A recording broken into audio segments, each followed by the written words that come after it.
Okay, so I guess as many of us as are gonna be here are here already. Uh, so hello everyone again. My name is Gologan. I am part of Stefanini Infinit in the Stefanini group. I am a digital strategist and a what I call a data guy. And this is because I really take issue with the term data scientist, and I'm gonna talk to you about this a bit throughout the presentation. But the presentation today is actually about seeing in patterns, and um, this is very important because a lot of people are quite put off, let's say, by data science and by having a data-driven approach or anything to do with, well, basically everything to do with quantification. And we shouldn't be afraid. We shouldn't find complicated. Um, and we definitely shouldn't find it to be new because it isn't. It's something that's been around for at least about 200 years now, really. And at least as a proper discipline, it's actually way older than that. It's actually part of what makes us human. And just to give you a quick example of what we today would call social listening and sentiment analysis. We here have a YouTube comment from an ad in an Romanian brand, and it's a pretty negative comment as you can see, which again elicited a reaction from the brand, and they came up with a new cut which fixed the issue that was being complained about. Now, this is nothing different from a complaints book. It's mechanically exactly the same. You basically just listen to customer feedback. It's nothing new. The only thing that's new is the scale at which we do it and the tools that we use to do it. But in essence, we don't do anything which is outside our, let's say, comfort zone or commercial comfort zone. Now, Drew Conway has this very interesting sort of Venn diagram that he uses to define what a data scientist is. I really do not agree with his definition, and I think his data scientist is more akin to a sort of like a data product owner or something like that. But in reality, I think the traditional research is actually what people really mean by data science. And the reason why he introduced hacking skills in his sort of assessment is because, in essence, data science is traditional research plus computers.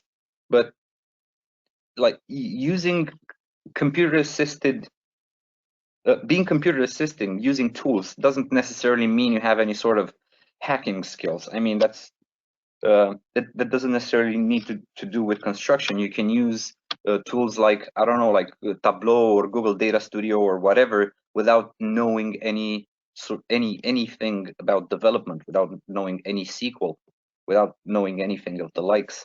So it's not really hacking skills are not really a requirement. But I'd rather like to think of them rather as construction skills, because we're not trying to hack anything. We're actually trying to build a system. So construction skills are important, but this is where you can also rely on development support.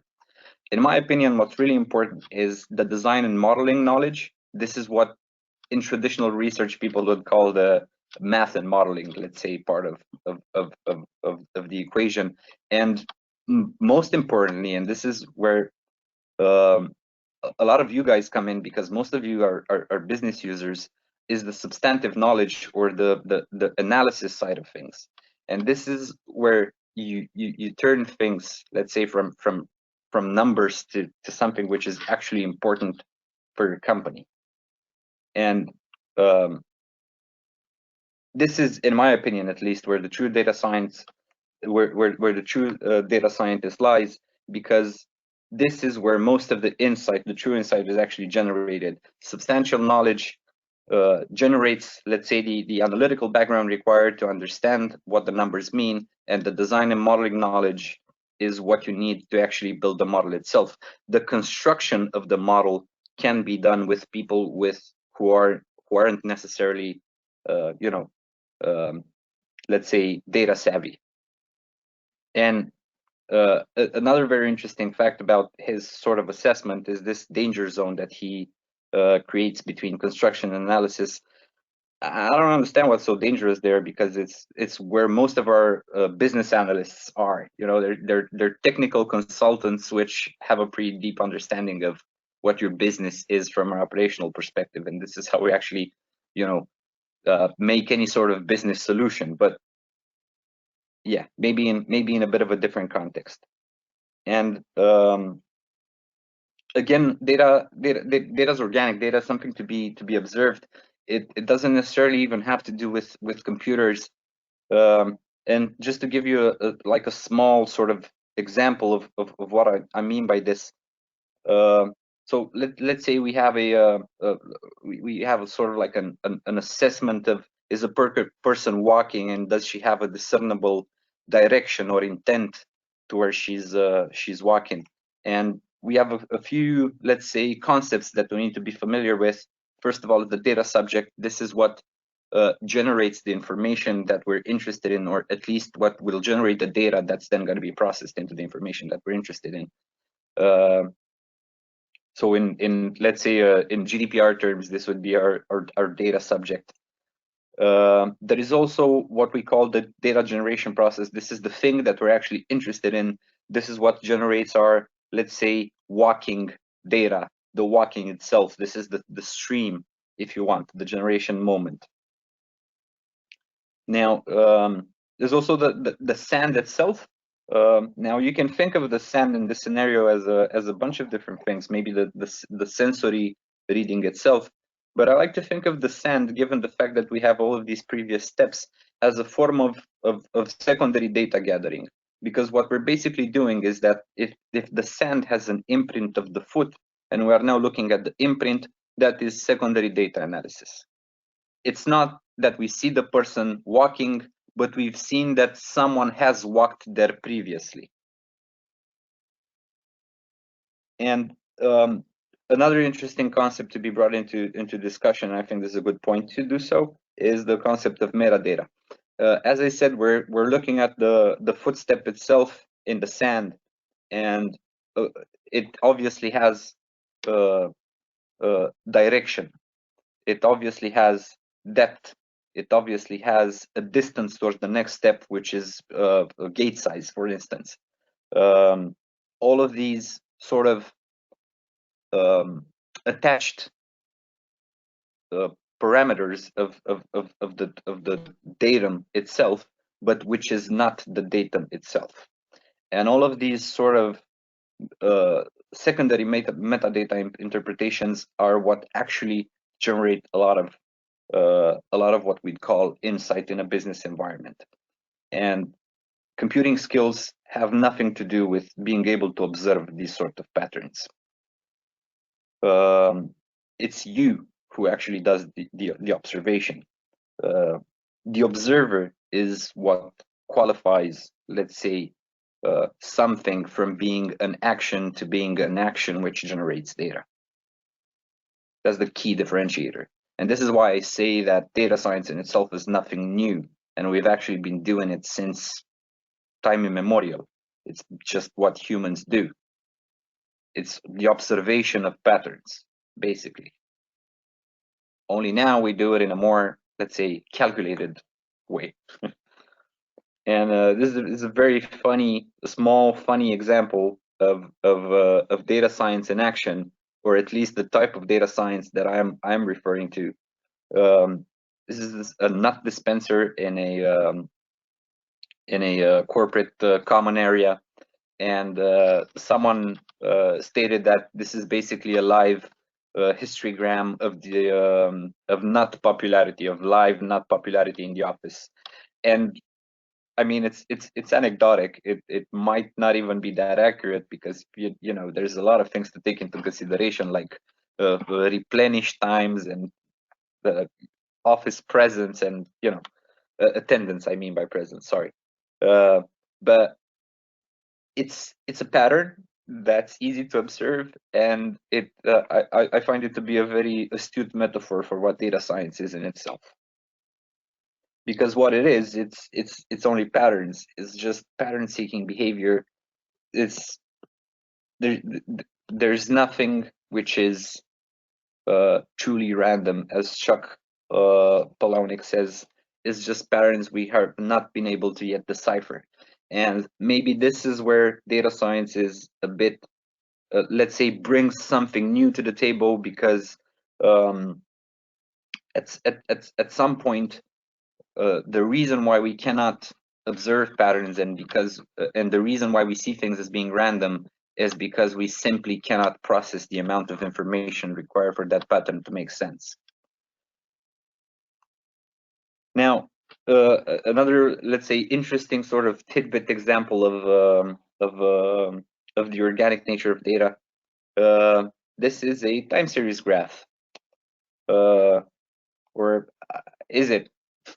It's also the contour of some mountains in the Rockies, which just kind of happen to look like a time series, because signal processing and is again in itself organic in nature. This is why we have stuff like regression that works so beautifully. But at the same time, it actually is a time series. It actually is a time series graph, and this is actually the last 300 years of John Doe performance. This is a deep fake mountain, by the way, generated by the guys at NVIDIA with some stockbrokers, and actually some pretty cool stuff. But the point is, the greater point is that we cannot and we will not understand or solve problems that overwhelm our senses. We cannot approach what we cannot comprehend, and this is why we have this sort of deer in the headlights moments a lot of times in the industry, because the environments in which we operate nowadays are very complex comparatively to what the human brain was evolved to work with, and we get flashed. Basically, we just can't keep up anymore with what needs to be done in order to understand the whole market. And again, we go into computer assisted methodologies and methods. Another thing I'd like to bring up that is part of this pattern seeking behavior is that a lot of the time the patterns themselves are emerging or emergent. And what most people think of when we say this, and this is mostly due to mental processing, and the way we process it is nothing about the pattern itself. It was always there. We treat it as being emergent because of our sort of our understanding. But a lot of people think about stuff like, I don't know, Fibonacci and flower pattern growths and things like fractals or whatever sort of pop mandala string theory thing that they might have in their heads. But it's actually simpler than that. Like there are only about 12 types of emerging patterns that we're actually capable of examining and actually considering as being patterns. And most of them aren't even that complex. I mean, they're things which are identifiable, let's say, with just human observation. And as we said before, the point of it, let's say, and the purpose of data science is to not get overwhelmed, to help you sort of deal with the situation. And I'm gonna give you an example. Hopefully, it's gonna be easy to follow. Let's say this is a time series graph. I don't know. It describes a market indicator over time. So we have height is part of the indicator volume, and the horizontal axis is part of the time series. And we can see some interesting things already happening, or at least in partial spaces, and we see where we have some form of a resistance line. This is a point over which the line itself has difficulty passing. We also have a support line, which is basically the same sort of approach, but on an opposite matter. It's a line that the graph does not go under, at least for a time.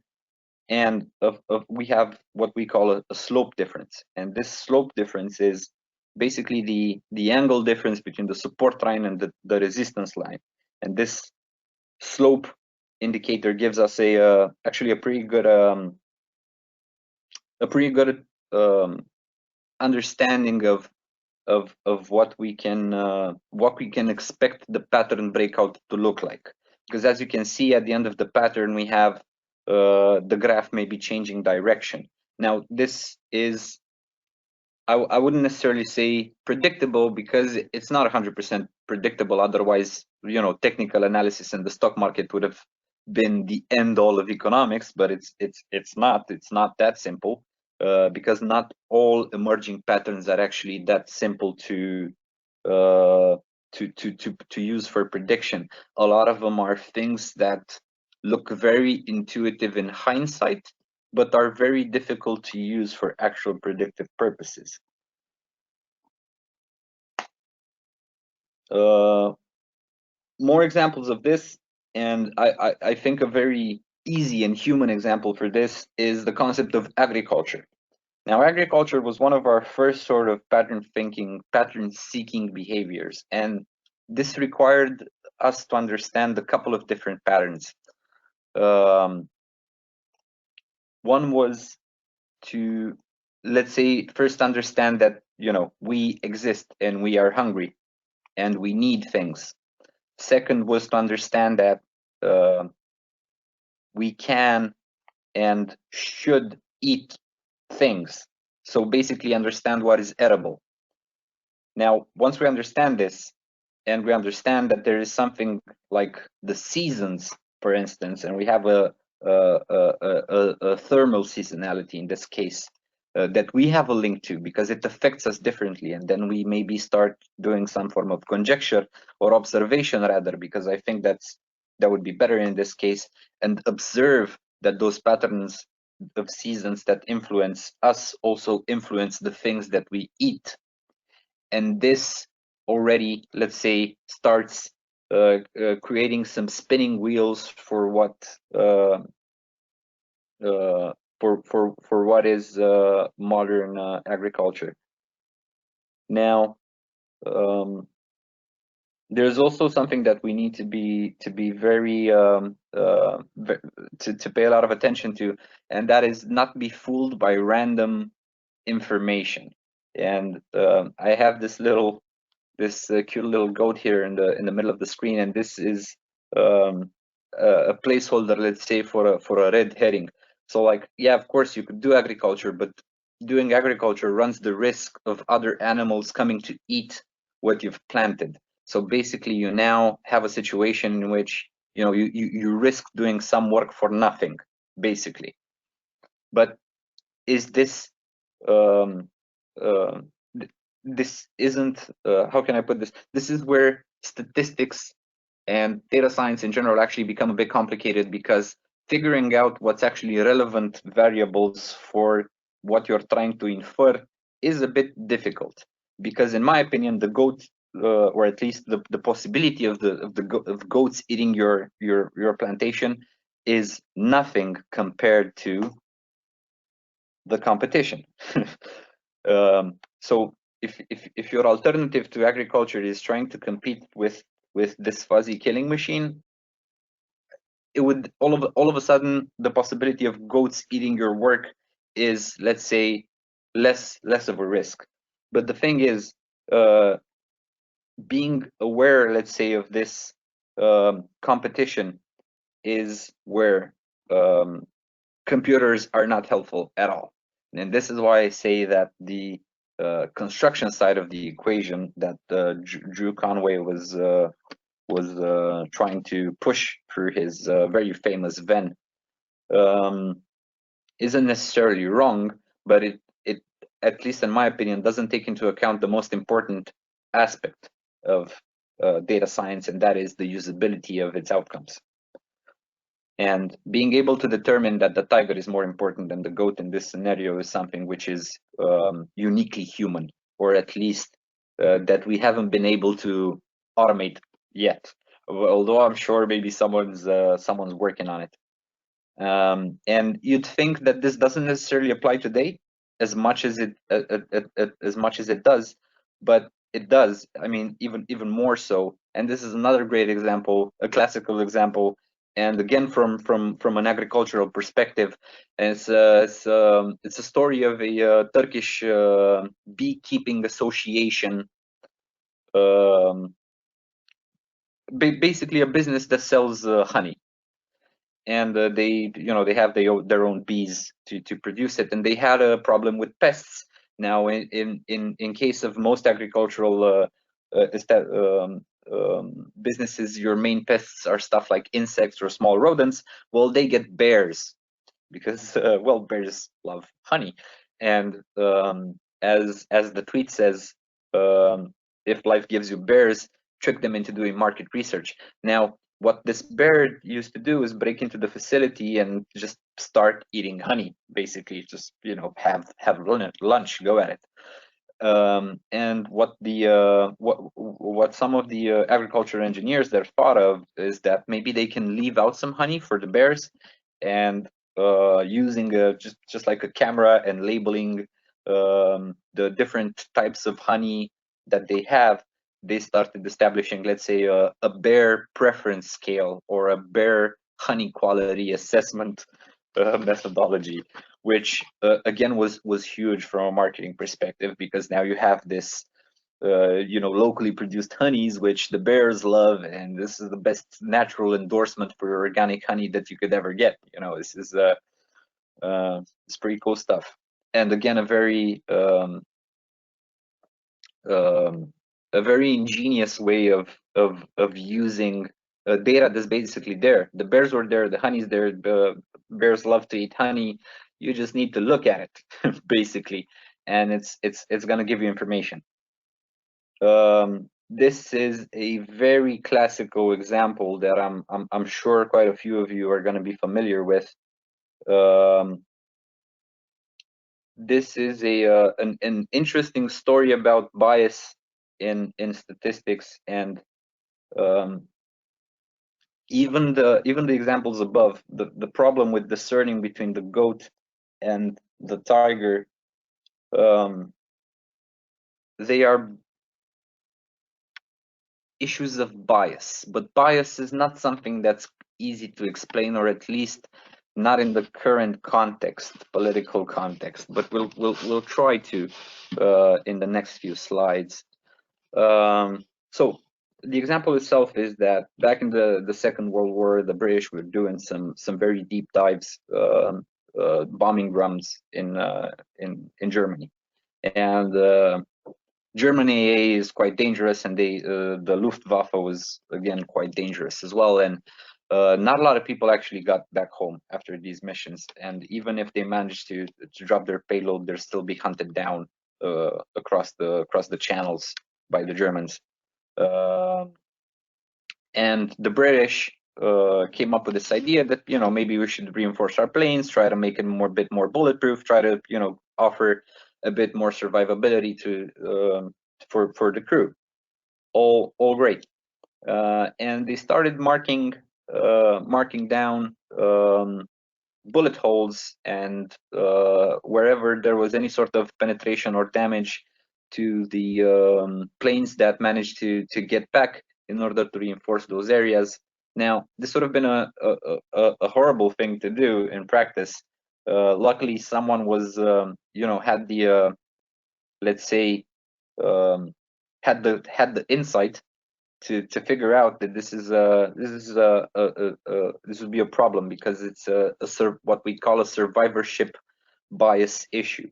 And because we only look at the planes that come back, what we see is actually the damage that we can live with, not the damage which is most common. So in this case, by trying to reinforce the areas which have red markers on them, which were the planes that came back, we'd actually just make the plane heavier and not actually help any sort of survivability.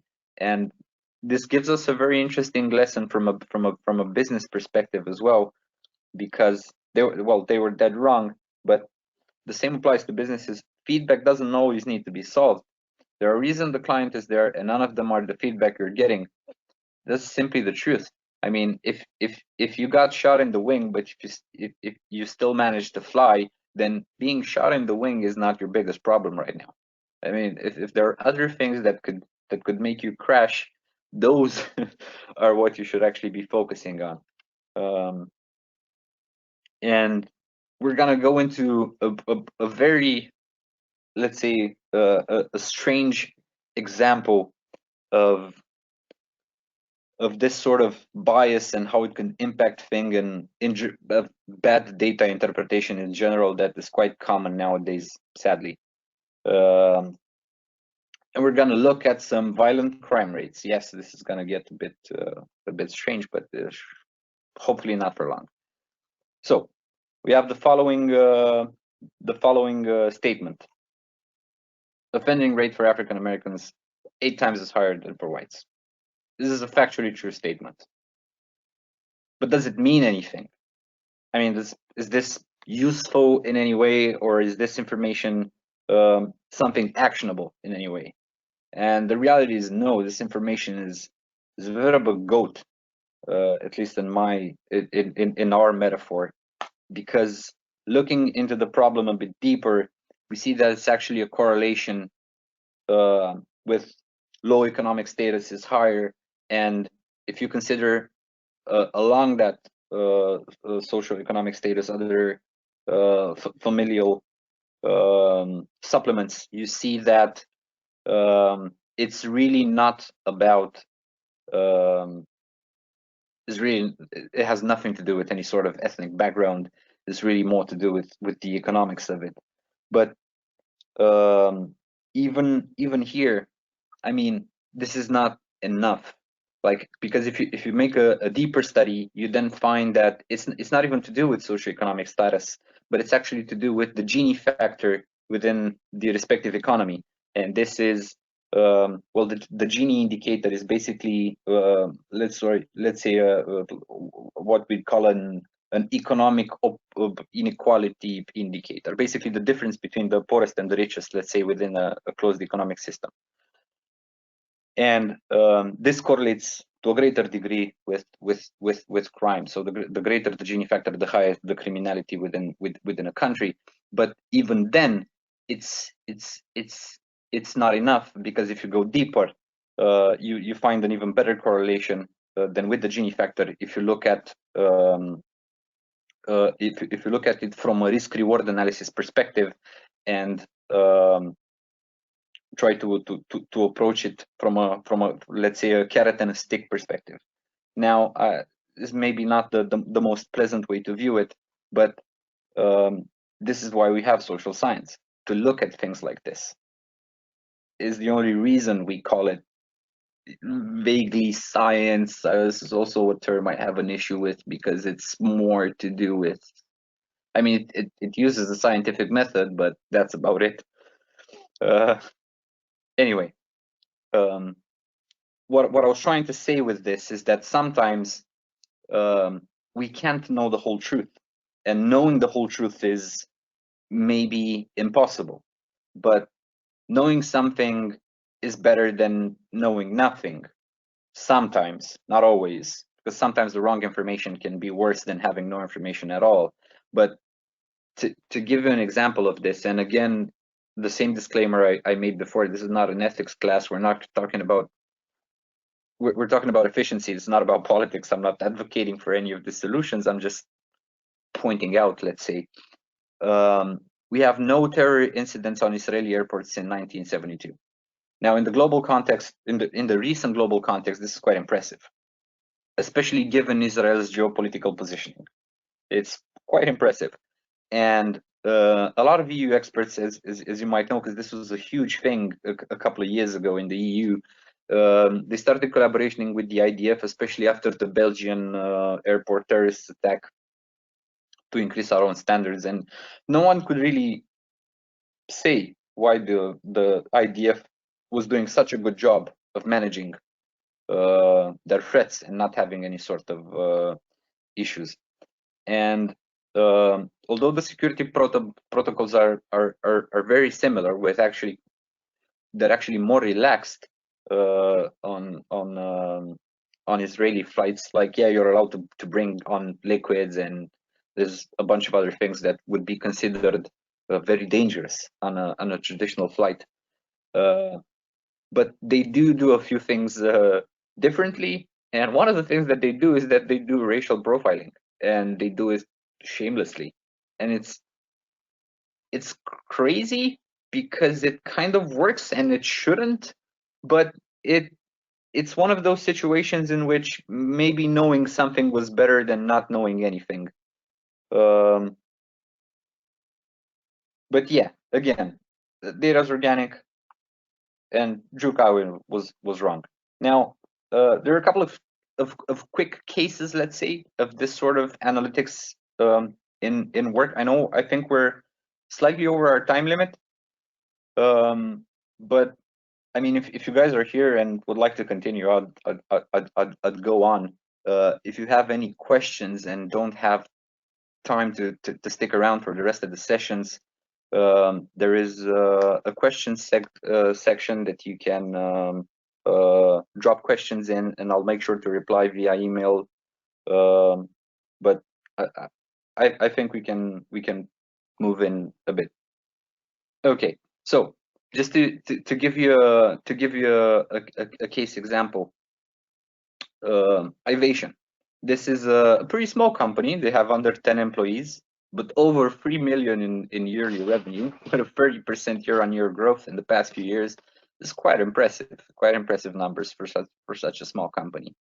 And their key product and what they do is that they created the waterproof wireless Bluetooth shower speaker and hands-free speakerphone for all Bluetooth devices. Now, if this name sounds sort of insane to you, it's because it is. It's a automatically generated product, basically. So what Ivation does is that they study the search queries of Amazon, and then they build the products which sound and function like what people search for. Their second bestseller is the automatic shut-off electric egg cooker, which again sounds super crazy because it's phrased exactly like the average search query. And as the CEO himself says, there's nothing innovative about it. He says, just like cooked eggs. And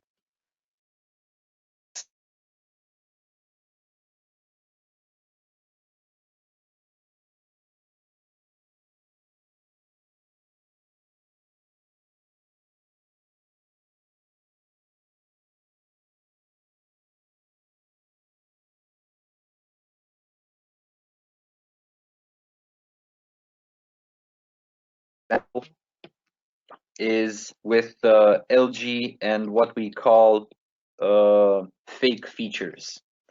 Now, these fake features are, well, they exist. I mean, they're real features. It's just that the use is not necessarily what appears to be intended to the user. So what you get is a smart diagnostics tool for your fridge, and now it can beep in an application, and you can do home diagnostics with the LG team without actually being required to move the fridge or call in a specialist. Great. This is a great benefit. But at the same time, why do you need the GPS module to be turned on when doing this and when register your fridge for extra warranty through the same application? Well, there's a pretty good reason for that. When you register your device with the location, you now can start creating a map of where all of your devices are.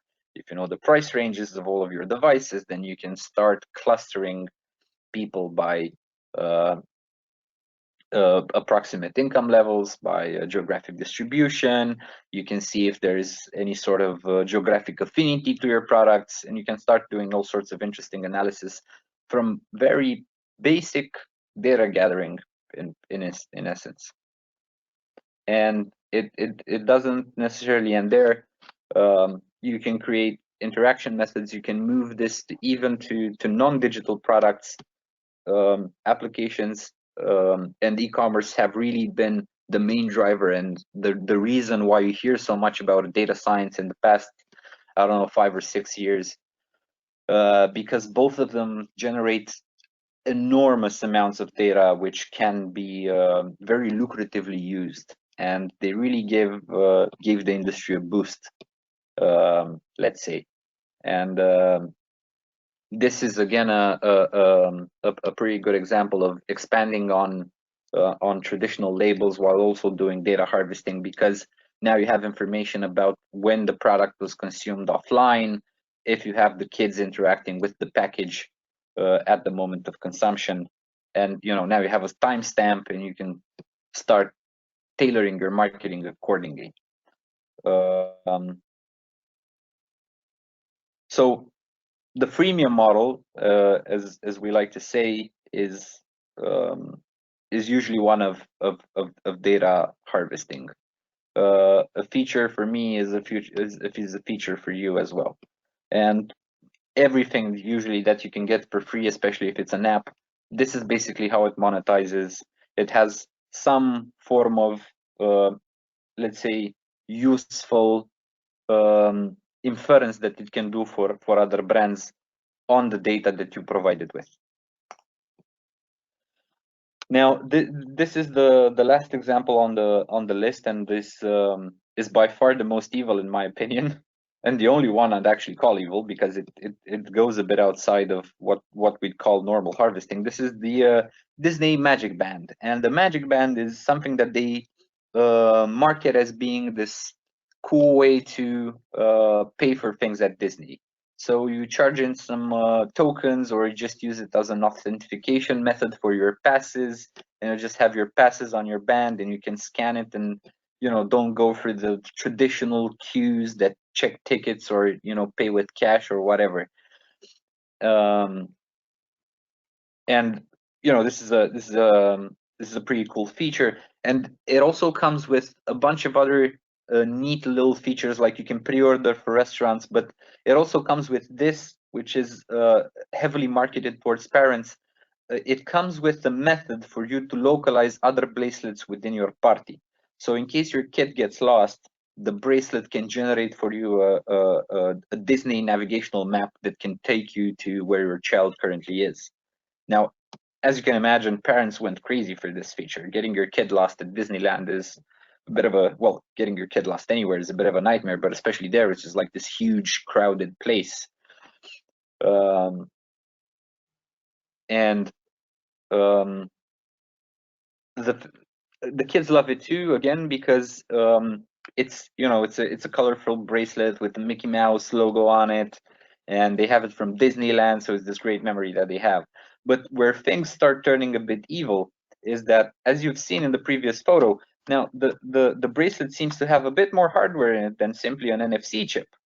It even has a battery. And the reason for that is that it comes with a GPS module that is powered by the specific battery, which is transmits independently from the RFID checkers which are inside the bracelet that are used inside the park. What this basically means is that if you have the kind of enthusiastic kid which doesn't want to take off the bracelet now because it's his Disney bracelet or whatever, for the next few weeks, as long as the bracelet has battery, Disney will know where your kid is. Disney will know where you live, basically. And again, you can make all sorts of very interesting marketing geographic interpretations starting from that, as the information is very, very useful. And they don't stop at that. They don't stop at just improving their own sort of rides and providing their own sorts of marketing opportunities, but they also sell the data. And with a bit of luck, we're going to be there for the 2020 version of this conference, and we're going to tell you all about it and how it was. But yeah, Disney DataCon. So guys, concluding, and sorry for taking so much of your time, don't fret over change. Nothing actually changes. Data, it's the same. It's just we use more computers now. That's the only difference. Be creative with your data and your data harvesting models. It's no one's actually 100% right about these. A lot of them, you just need to test. Sure, I mean, you can have better educated guesses than others, but there's no sort of direct and obvious right or wrong here. And again, very important, facts are not truth. A fact is just a fact. You need you need the observer to do the analysis in order to actually discern any form of truth. So guys, I was Iris, and I hope you enjoyed today's session. And if you guys have any questions, I'm here. Thank you.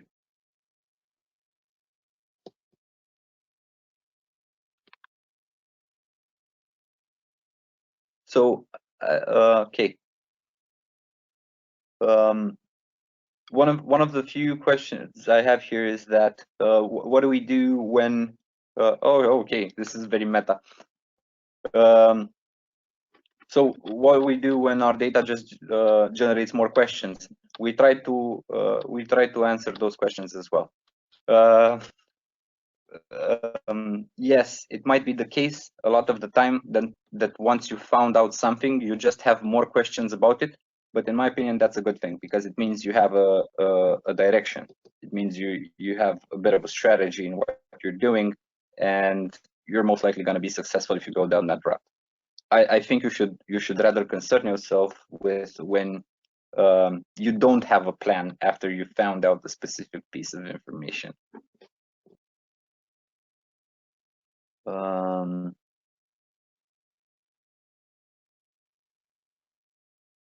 Can I get a recording of the presentation? I don't know. I'll come back via email with some more information on this.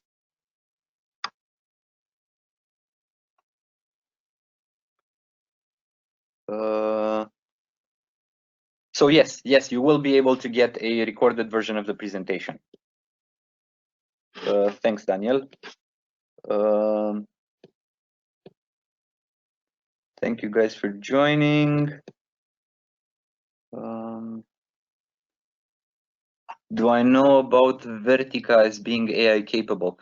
I'm not entirely sure what Vertica is, but I can look it up and see what we can do. Okay, guys, thank you very much. Thank you for your time. This was a wrap, and I hope all of you stay safe. Goodbye.